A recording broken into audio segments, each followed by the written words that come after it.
Punta sana kami sa Rock ngayong araw. Kaso nga lang, late na kami nagising nito. Anong oras na ba tayo natulog kagabi? 3 a.m. So nagising na kami ng around 11 a.m. kanina, which is supposedly dapat gigising, babahe kami ng mga bandang 10 a.m. Kasi nga dapat may lakad kami ni Dwight papuntang, may mga activities dapat kaming gawin sa Rock kasama si Fritzy. So hindi kami natuloy. Ngayon labas tayo. Punta tayo sa Mapsar. At tingnan natin kung pwedeng maligo. Kung hindi ganun kalamig, ligo tayo. Kasi nga nung last na punta namin sa dagat, sobrang lamig, sobrang lakas ng alon sa dagat. Tama ba? Sobrang lakas ng alon kaya hindi kami makapaligo. Alright, tara. Daan lang kami sa Riga. Saan ba yung bike shop banda ba? Dito sa may kabila, di ba? So dapat dito tayo dumaan. Diba? Tama.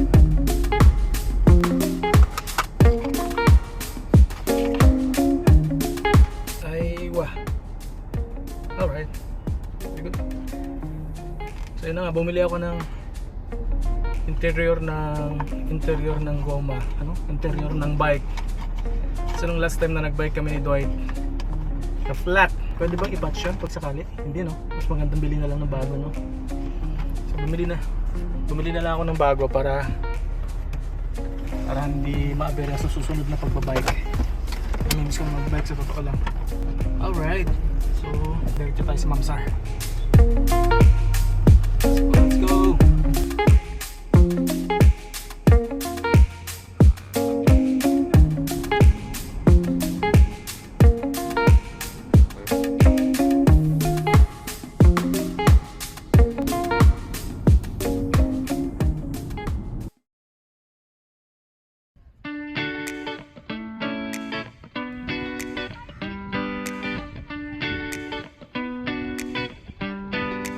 Nasa Mamsar tayo. Nabitin kami nung nakaraan sa Alhambria. Tapos hindi pa makapag-bike, hindi pa naayos yung gulong ng bike. Kaya dito muna, tambay muna tayo dito kahit paano makasagap ng konting vitamin D. Tapos bukas subukan nating bumiyahe papuntang Ras Al Khaimah. Isang buwan na rin natin hindi nakikita, Brad, no? Yung mga pusa nakakamiss din.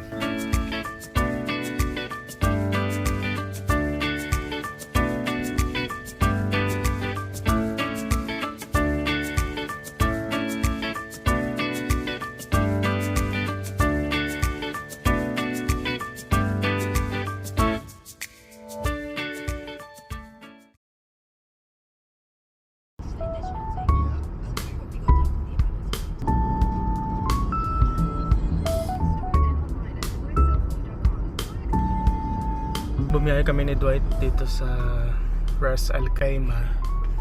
Finally, after ilang buwan, Dwight? Almost 2 months. Ayan. We finally made it to Ras Al Khaimah. Pumunta lang kami dito para tingnan yung mga pusa. Currently, nandito kami sa may Tash Hill. Nantay namin si Fritzing matapos yung appointment niya. Ang ganda ng panahon. So for the last 3 days, umulan dito sa UAE. Ayan, medyo may mga tubig pa sa daan. For sure dito medyo baha nung nakaraan. Hindi ko alam kung nakita nyo sa news tungkol sa nangyari sa Al Ain. Ano tawag dun sa English? Hail. Nagka-hail storm. So maraming properties ang nasira, maraming sasakyan ang nabutas or nasira yung bubong, pati yung mga salamin.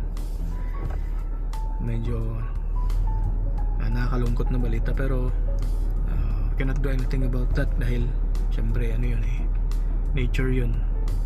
So ang plano ngayong araw, hindi naman tayo mag-stay dito, so most probably bibiyahe tayo mamayang 3 to 4 PM pauwi ng Dubai kasi may lakad din tayo. Imimit natin yung tropa which is matagal din namin hindi nakita ni Dwight. Okay, so yun nga, ikot lang tayo dito, tignan, bisitahin lang natin yung mga pusa kasi ang laki na ni Lily. So waiting game lang kami dito ni Dwight, tagal ni Fritzy, gutom na rin kami. Time check, it's already 10:30. Antayin lang natin si Fritzy saglit, then kain tayo sa labas.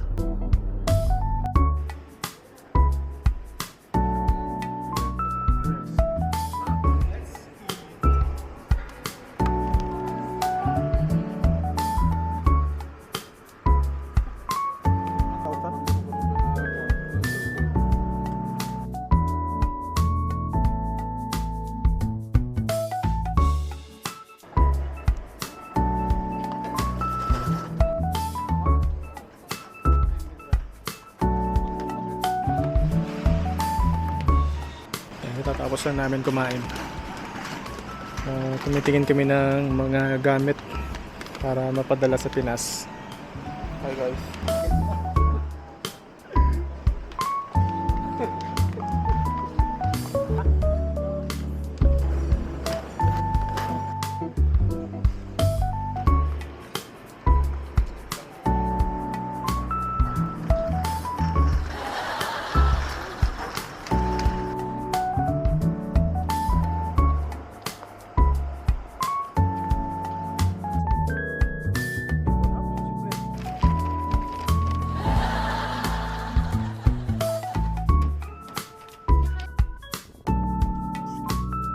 Let's go.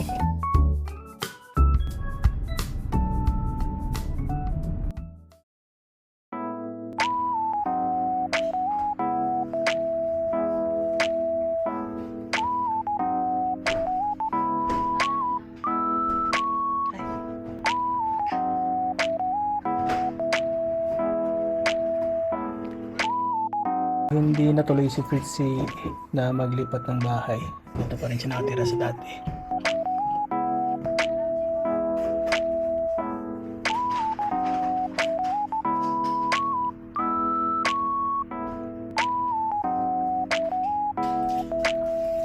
Ayun na nga. So pumunta kami dito sa Rock para bisitahin lang yung dalawang pusa. Pero ang nangyari, ayan, nabudol kami. Budol. Alright, we're on our way to Dubai. Marshall is over. Stop. Palas, bibili ng pagkain ang boss amo.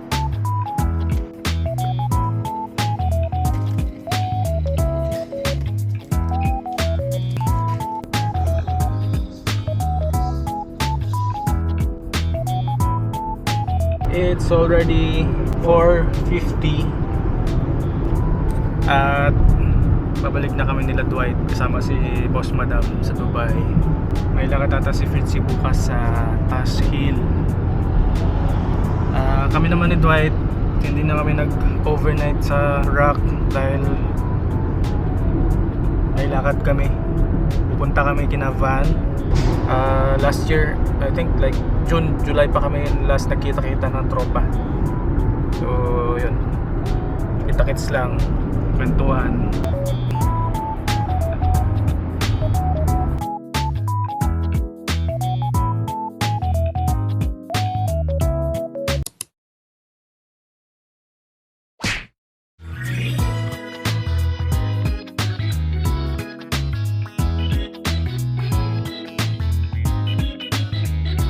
Dubai Canal na kami.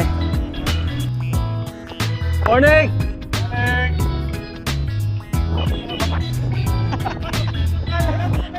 Mga hamog. Mga buhay hamog kami ngayon.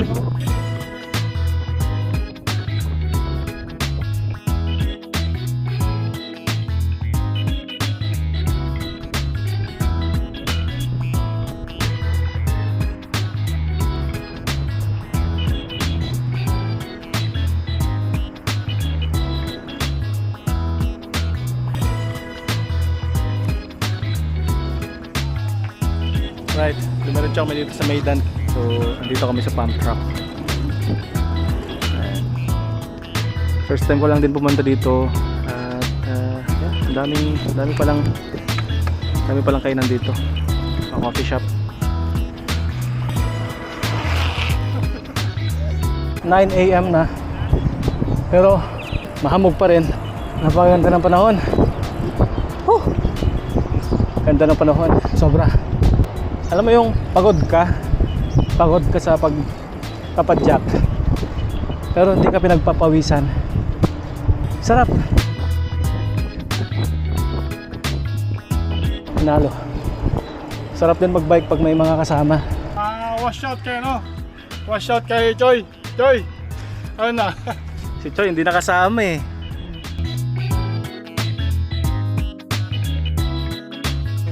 Tuloy na kami kina Sivan, puntang Barcia. Ride.